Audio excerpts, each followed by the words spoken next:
Ok, salut à tous. Chose promise, chose faite. Je vous avais promis lors du cours sur la fonction logarithme que je prévois un exercice pour mieux comprendre le cours qui a été fait. Alors aujourd'hui, vous voyez au tableau un exercice. C'est une fonction que j'ai mise au tableau. La fonction f définie de r vers r par f de x égale à x sur ln de x. La question, c'est étudions et représentons graphiquement la fonction ici que vous voyez.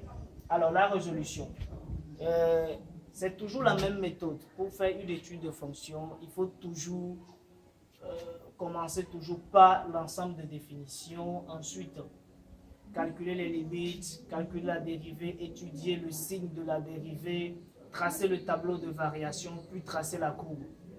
Alors ici, nous continuons. Comment déterminer l'ensemble de définitions? D'abord, il faut voir la fonction, l'observer et voir quelles conditions on peut en sortir. Lorsque je vois cette fonction, je peux détecter dans cette fonction deux types de fonctions, sinon trois types de fonctions.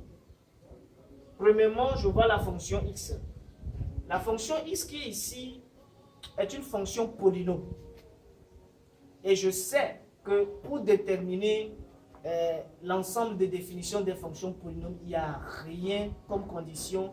Toute fonction polynôme est définie sur tout son ensemble. Tout l'ensemble est. Toutes les fonctions polynômes sont toujours définies sur elle. Donc là-bas, je n'ai pas de problème. Maintenant, j'ai une fonction, la fonction logarithmique. Là, il y a problème. Comme je vous les avais dit, la fonction logarithme ne s'applique que sur des fonctions qui sont strictement positifs. Strictement positifs. Ils sont supérieurs à 0. Supérieurs à 0. Et à cause de cette barre de division, c'est-à-dire toute la fonction est une fonction, comment? Une fonction rationnelle. Et la condition d'existence d'une fonction rationnelle, c'est que la partie en dessous de la barre, c'est-à-dire le dénominateur, doit être toujours différent de 0. Comme pour dire, on ne divise jamais un nombre par 0.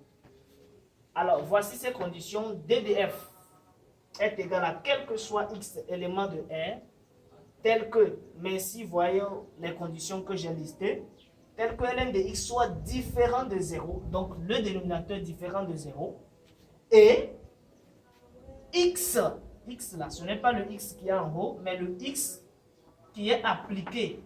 Donc ça, c'est la condition qui vient de la barre, et ça, c'est la condition qui vient du logarithme, strictement supérieur à 0. Donc ça fait les deux conditions. Alors je commence la résolution. Ln de x différent de 0 veut dire simplement que le x doit être différent de 1. Donc lorsqu'on applique les fonctions exponentielles, je n'ai pas voulu parler et appliquer la fonction exponentielle parce que je n'ai pas encore fait le cours sur ça. Mais lorsque nous ferons le cours sur la fonction exponentielle, vous comprendrez mieux. Donc x sera différent de 1. Donc ici également, on a une condition, x doit être supérieur à 0. X supérieur à 0 veut dire que x appartient à l'intervalle ouvert à 0 jusqu'à plus l'infini. Mais comme x doit être différent de 0, c'est que dans cet intervalle de 0 à plus l'infini, nous devons ôter le 1 qui est à l'intérieur. Voilà pourquoi j'ai mis ici ddf égale 0 à 1 ouvert au niveau de 1, union 1 ouvert jusqu'à plus l'infini. Donc, ceci est l'ensemble de définitions de notre fonction. Ok. Après l'ensemble de définitions, nous passons à la détermination des limites. Donc, les limites d'une fonction se calculent toujours aux bornes de l'ensemble de définitions. Ceci étant, limite de f de x, x tendant vers 0, donc la borne 0, c'est égal à limite de x sur ln de x, x tendant vers 0, ce qui est égal à 0. Pourquoi c'est égal à 0? C'est parce que ici nous aurons 0 lorsque nous remplaçons x, 0 par x, nous aurons ici 0 sur limite de 0, sur ln de 0, pardon. ln de 0, nous savons, ça donne moins l'infini. Donc 0 sur infini, ça donne 0. C'est comme si tu avais un réel sur l'infini, ça donne 0. Donc ça fait réel sur infini égale 0. Ceci étant, nous aurons limite. Pourquoi j'ai dit que c'est égal à 0? C'est parce que déjà nous savons que 0 c'est un réel, mais en bas on aura un infini, donc ici on aura 0. Ensuite, nous aurons limite de f de x. X tendant vers plus l'infini, donc cette partie de la borne de l'ensemble de définition, on aura limite de ln, limite de x sur ln de x, x tendant vers plus l'infini, est égal à limite de 1 sur ln de x sur x. Parce que cette partie, c'est comme si on faisait l'inverse de ln de x sur x. C'est une transformation qui se fait simplement. Si tu remarques ici, c'est comme si c'était l'inverse. Puisque l'inverse de lui là, toute cette partie donne également cette partie parce que celui-ci, c'est l'inverse de celui-là. Et donc, parce qu'on a pu transformer à cette façon, nous aurons 1 sur ln de x sur x. Alors que dans le cours, nous avons parlé des limites remarquables. Je vous le disais tantôt, les limites remarquables sont tellement importantes pour pouvoir résoudre facilement les problèmes de limites. Donc, ln de x sur x, nous avons dit que lorsque ln de x sur x, x tendant vers plus l'infini, donnait exactement 0. Ça donnait 0. Donc, ça veut dire qu'on aura en ce moment un réel sur 0. Réel sur 0 égale infini. Donc, ça donne plus l'infini. Pourquoi? Car limite de ln de x sur x, x tendant vers plus l'infini, égale à 0. Voilà pourquoi on a obtenu ici plus l'infini. Une autre borne de l'ensemble de définition, c'est 1. Seulement, il y a deux parties. Il y a une borne inférieure et une borne supérieure. Alors ici, nous avons commencé par une borne inférieure. La limite de f de x, x tendant vers 1 par valeur inférieure, est égale à la limite de la fonction qui est x sur ln de x, x tendant vers 1 par valeur inférieure. C'est égal à moins l'infini. Pourquoi ça donnait moins l'infini? Alors, lorsque nous remplaçons le x par 1, on aura 1 sur ln de 1. Or, ln de 1 est égal à 0.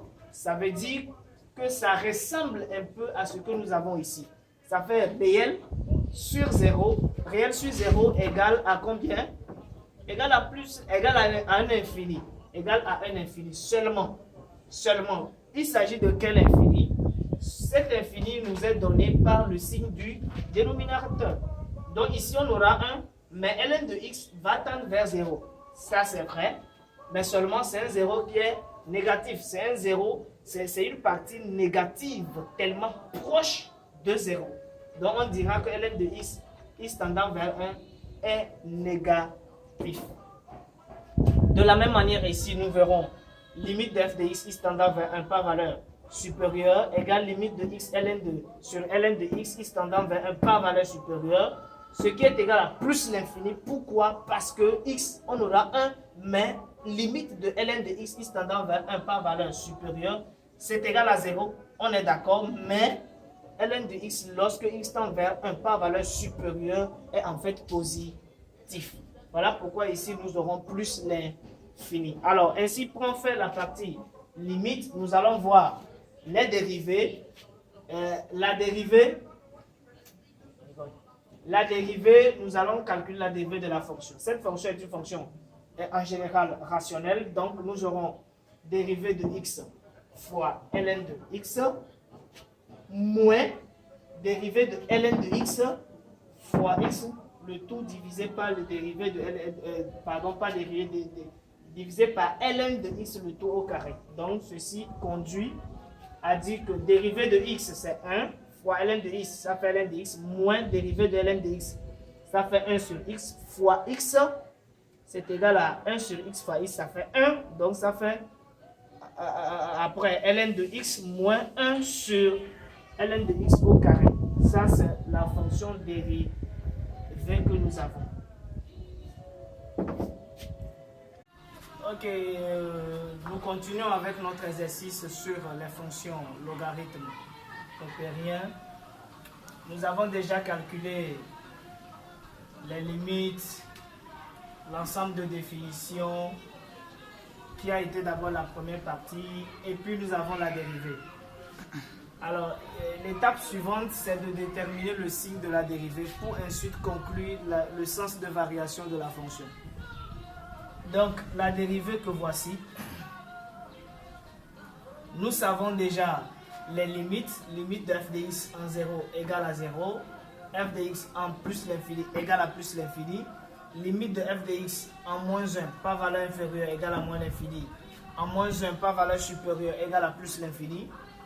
Nous connaissons le domaine de définition, nous connaissons la dérivée que nous avons déjà calculée, que j'ai pris soin de reprendre avant de continuer la suite de l'exercice. Alors, comment faire pour déterminer le sens, le signe de la dérivée? D'abord, il faut passer par certains moyens qui nous aident déjà. Déjà, lorsque je vois ln de x le tout au carré, c'est-à-dire le dénominateur de la fonction dérivée de la fonction f, je dis déjà que quel que soit x élément de l'ensemble de définition, ln de x, le tout élevé au carré, est strictement positif. Pourquoi c'est strictement positif? Parce qu'il n'y a même pas de chance que ça s'annule. Pourquoi? Parce que le 1 est déjà privé. Et tout nombre élevé au carré est toujours positif.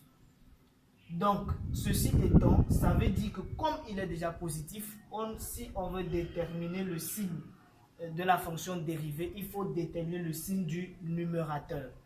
Donc, la fonction ln de x moins 1 qui est au-dessus de la barre donne son signe, confère son signe à la fonction dérivée. C'est pourquoi j'ai dit ici, quel que soit x élément de DDF, ln de x au carré est supérieur à 0.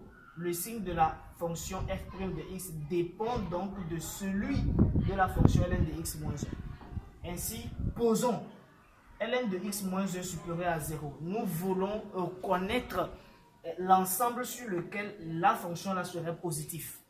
Donc, je dis, supposons qu'elle est positive et maintenant nous allons déterminer l'ensemble sur lequel la fonction numérateur de la fonction dérivée est positive. Donc, je dis, je balance le 1 de ce côté, je vais avoir ln de x supérieur à 1. Après avoir appliqué la fonction exponentielle, comme je vous le disais tantôt, au début, je vous ai dit qu'on verra mieux quand on parlera sur les fonctions exponentielles. Ici, là, on applique la fonction exponentielle qui n'est qu'une réciproque de la fonction logarithme. Et donc, lorsqu'on applique la fonction exponentielle, on a x, on applique la fonction exponentielle ici et on a e. Donc, ça veut dire que la dérivée serait positive sur l'intervalle à partir de e et en allant. C'est-à-dire lorsque x est supérieur à e, donc de l'intervalle de e à plus l'infini, la dérivée est positive. Dans ce cas, la fonction est donc strictement croissante sur cet intervalle également. Donc, si nous connaissons la partie sur laquelle elle est positive, donc l'autre partie serait nécessairement la partie sur laquelle la dérivée serait négative. Ceci étant, je dis que f' serait donc négative sur l'intervalle, l'autre partie qui reste de la dérivée, on peut avoir e quelque part ici, donc à partir de 0 jusqu'à e, tout en sachant qu'il faut toujours enlever le 1 dedans. Donc ça fait 0 à 1 union 1 à e, c'est l'intervalle sur lequel f' est négatif, donc f est strictement décroissante sur cet intervalle. Strictement décroissante sur cet intervalle. Amen.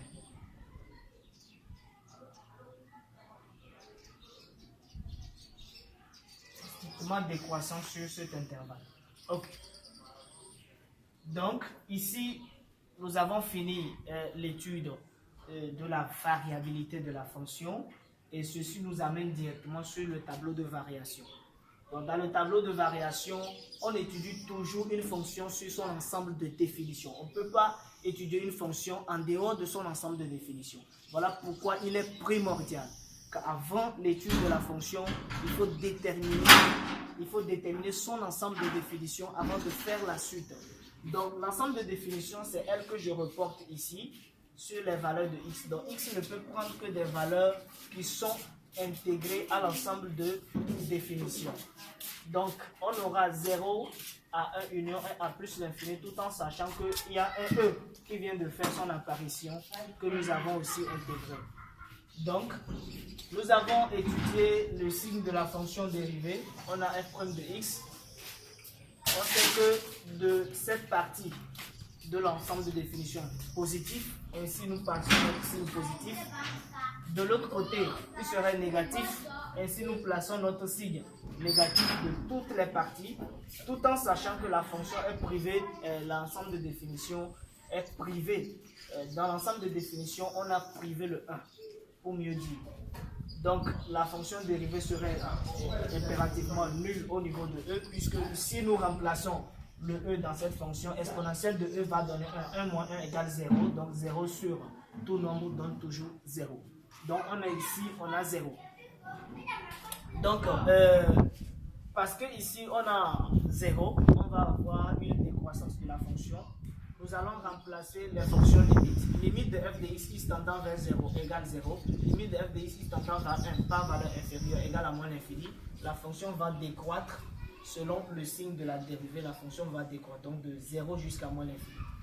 Ainsi également ici, toujours négative, on aura ici plus l'infini puisque la limite par valeur supérieure de f de x égale à plus l'infini, elle quitte de plus l'infini, elle va jusqu'à E.